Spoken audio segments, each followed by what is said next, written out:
I'm a 27-year-old woman, and my husband Oliver, who's 28, and I just welcomed our baby last week. We've been together for 5 years, dating for 3 and married for 2. Since my parents live out of state, and my dad has several serious health conditions, Oliver's parents had agreed to drive me to the hospital if I went into labor while he wasn't home. We had discussed this plan multiple times, and they assured us they'd be available. Given that I'd always gotten along with them, I never imagined they'd let me down. Everything between us had always seemed fine. But when I unexpectedly went into labor 3 weeks early, my husband was out for work. I don't hold that against him. It was far before my due date, and no one saw it coming. The moment my water broke, I tried calling Oliver, but his phone went straight to voicemail. Later, he explained that he'd been in an important client meeting in an area with terrible reception. Since I knew he wouldn't see my calls right away, I reached out to my in-laws instead. At first, they didn't pick up. I called several times before my mother-in-law finally answered, sounding annoyed. I quickly told her what was happening, that I needed to get to the hospital right away. But instead of saying they'd come, she told me to wait until my contractions were closer together. She said they were busy having lunch with my sister-in-law Sarah and her boyfriend, whom they were meeting for the first time. For context, Sarah is 23 and has only been dating this guy for about 6 months. Now, I might sound arrogant, but in my opinion, the birth of their grandchild should have been more important than meeting a new boyfriend. I tried to explain that I didn't want to wait, but she brushed me off, saying the baby could wait a little longer and they'd come after finishing their lunch. They had just ordered their food, so I knew it would take quite a while before they'd even be on their way. By the time they finished eating, drove to my place, and then to the hospital, hours could have passed, and I didn't have that kind of time. I tried calling my husband again, but when he still didn't answer, I realized I had no other choice but to drive myself.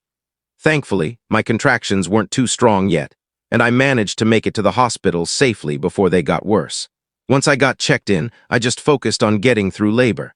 About 2 hours later, Oliver finally called me back. I told him everything, including how his parents refused to come.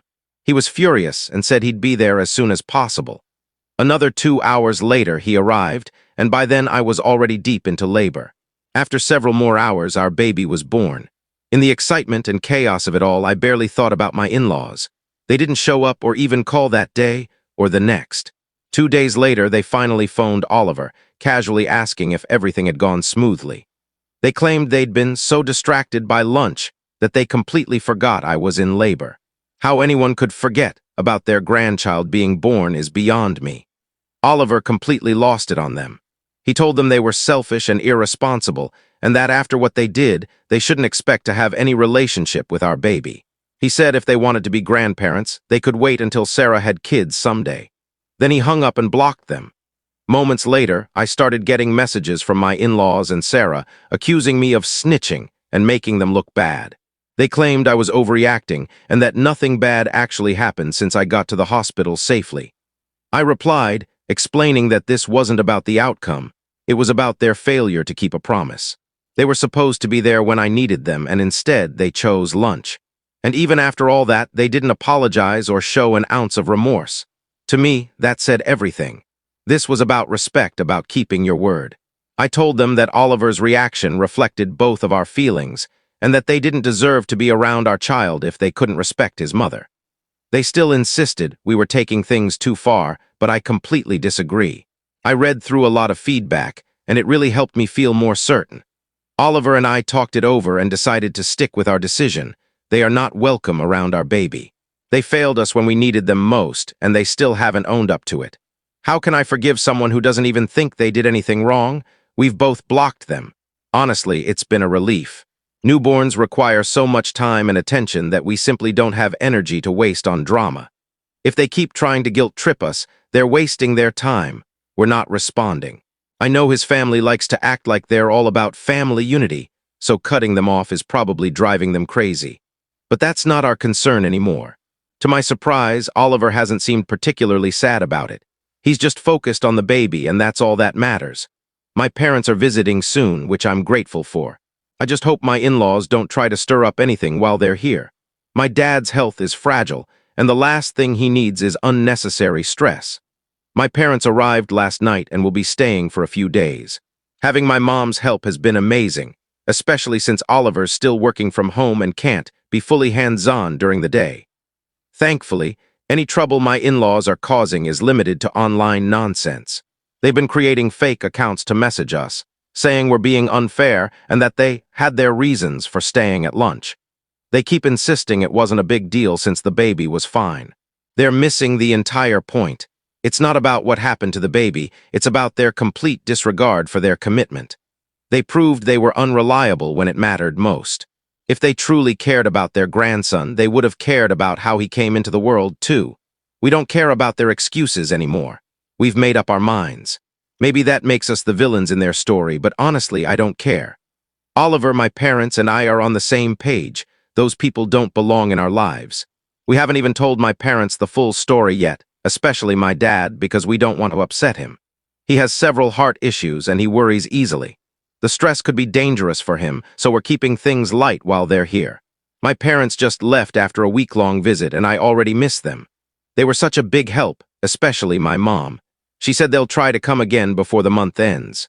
Oliver has promised to lighten his workload a bit now that my mom's gone, so I'll have more help around the house. Thankfully, we've saved enough money over the past couple of years that he can afford to take some time off. As for his family, it's been quiet lately. After their failed attempts to reach us through burner accounts, they seem to have finally gotten the message. But when my parents were here, they asked why my in-laws hadn't visited. I told them that Oliver's parents were on vacation, just to avoid questions. My dad found it odd but didn't push the topic. My mom, though, saw right through me. She could tell something was off and asked for the truth privately. I told her everything. She was shocked, to say the least, and agreed that we made the right choice, especially keeping it from my father. He would have been furious and stressed out, which could have been dangerous for his heart. My mom said she couldn't believe anyone would choose a casual lunch over being there for their daughter-in-law giving birth, especially when they'd promised to help.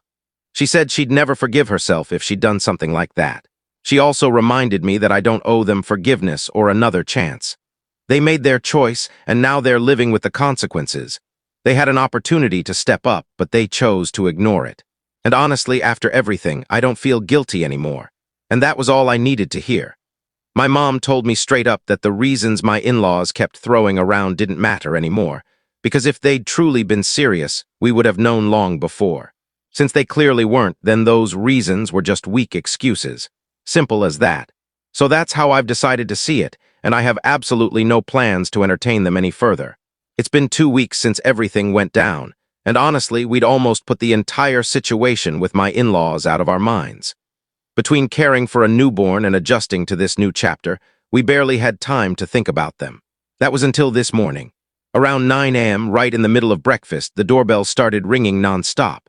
When Oliver checked the doorbell camera, there they were, his parents and sister, standing outside with arms full of gifts, flowers, and balloons. I guess they thought showing up with presents would magically make everything okay again. But Oliver and I remembered every bit of what happened, and we weren't about to play along. We opened the door and told them calmly that we didn't need any of it, and that it would be best if they left us alone. They had already wasted their chance to be supportive and kind when it actually mattered. We weren't interested in pretending everything was fine now. Then, out of nowhere, Oliver's mother started speaking to me in that condescending, sing-song tone adults use with little kids.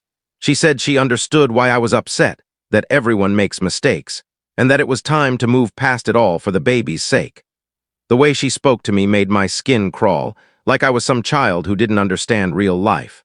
Before I could even respond, Oliver stepped in and told her to stop talking to me like that. He said, "This isn't daycare and she's not a kid. You don't need to talk down to her."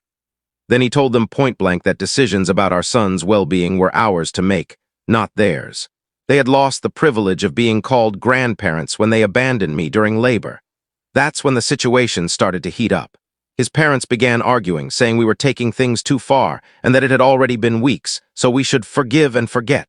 They accused us of exaggerating and acting like they'd done something unforgivable when it wasn't that serious.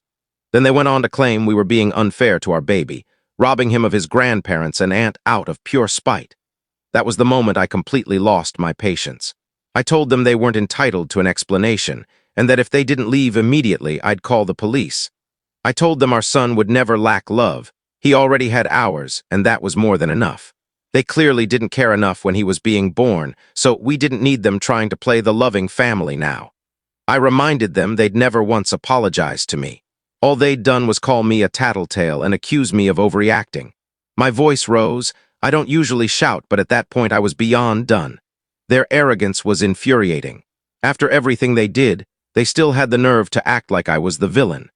Seeing how upset I'd gotten, Oliver stepped in again and told them to leave before things escalated further. When they refused, he pulled out his phone and said he was calling the cops. That finally got through to them. They started yelling about how ungrateful he was, that he was a disrespectful son, and that they'd never forgive him for this. But he didn't care. As soon as they left, Oliver came straight to me and our baby. The house fell quiet again, and we spent the rest of the day just resting and trying to shake off the stress. He played with the baby while I typed this out, and we decided that if they ever show up again, we'll immediately call the police. No more second chances. The only reason we hadn't done it this time was that we didn't want to create a spectacle in our peaceful neighborhood.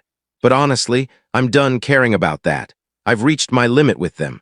I can't even bring myself to waste another thought on those people. I think I'm going to take a few days off from posting here. I need to rest, recharge, and focus on my baby. But I just want to say thank you to everyone who's kept sending kind words and support. It really means a lot to us. Hi everyone. It's been about 3 weeks since my last update, and things have been going really well for us. My parents came back to stay for another couple of weeks, both mom and dad this time, and it's been a huge help having them here. We're also in the process of finding a nanny since I'll be returning to work in a few months. Having my mom around again has been comforting. I was able to share everything that happened with my in-laws. Oliver doesn't like talking about it. He's embarrassed by how his parents behaved, but getting it off my chest felt necessary. A few days ago, we got an email from his family. It wasn't an apology, of course not, but an explanation. According to them, Sarah's boyfriend is extremely successful, the son of a prominent businessman, and possibly a future husband. They claimed that lunch had been crucial because they wanted to make a great impression on him. Supposedly, it was too important to skip, and that's why they didn't come when I went into labor. Apparently, he's a millionaire, and they didn't want to appear rude by leaving in the middle of lunch. They said if it had been any other man, they would have left immediately, but since it was someone wealthy and important, they couldn't. I think they genuinely believed that this explanation would make everything better, that I'd suddenly understand and forgive them. But honestly, it just made me more disgusted. All their talk about family first and family values clearly means nothing, because if they truly valued family, they would have been there for me and for their son and grandson. Instead, they chose money. They chose appearances. They chose to impress a man they barely knew rather than keep a promise to their own family. So no, their email didn't change anything. It only made things worse. We finally told my dad the truth about everything, since he'd been asking why Oliver's parents never came by. I didn't want to lie to him again. Surprisingly, he took it very calmly.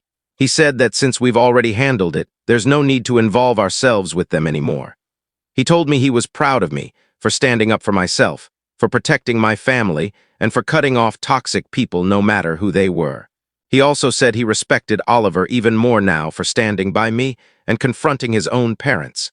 Seeing my dad bond even more with Oliver has been wonderful. It means the world to me. Right now, everyone's happy, healthy, and at peace.